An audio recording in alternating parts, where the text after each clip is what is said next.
हाय, hello, नमस्कार. कसे आहात तुम्ही? आता तर मला असं वाटत आहे, की आईची आणि माझी आता कपडे धुण्यापासून एकदम सुट्टीच झाली आहे. कारण आता माझं बाळच छान कपडे धुवायला शिकलं आणि तुम्हाला जर कपडे धुणारा हवा असला, तर मला एकदा नक्कीच सांगा. पण आमचा तो कपडेवाला एकदमच साबण यूज करतो बरं का. जाऊ दे म्हटलं, याला याच्या कामामध्ये बिझी ठेवलं आणि मी स्वयंपाक करायला घेतला. आणि आज मला पनीरची भाजी बनवायची होती. त्यामुळे माझी इकडे भाजी बनवून घेतली आणि नंतर बाकीचा स्वयंपाक केला.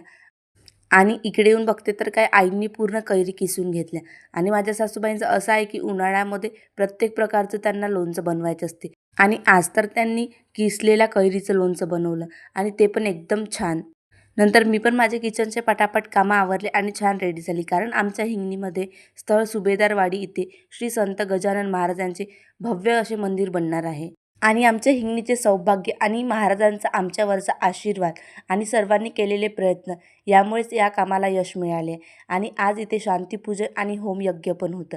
नंतर आरती झाली आणि आम्ही प्रसाद वगैरे घेऊन घरी आलो आणि माझ्या बाळाला वाटलं की तिथे गजानन महाराजांचा जय जय बाप्पा तर झाला, पण स्वामी अप्पांचा राहिला. त्यामुळे इकडे आम्ही स्वामी अप्पांना मंदिराच्या बाहेर काढून छान जय जय बाप्पा करून घेतला. नंतर जेवण करून आम्ही बाबाला आईस्क्रीम घेऊन द्यायला चला यासाठी मस्का लावत होतो. पण आमचे बाबा तर आज क्रिकेट बघण्यामध्येच खूप जास्त बिझी होते. शेवटी बाबांना आमच्यावर दया आली आणि आम्हाला आईस्क्रीम घेऊन दिली आणि जोपर्यंत अशी मिशीन आहे तोपर्यंत आईस्क्रीम खाण्यात काही मजाच येत नाही. चला तर मग आजच्यासाठी एवढंच. माझ्या पेजला आले असेल तर फॉलो करायला विसरू नका. तोपर्यंत बाय.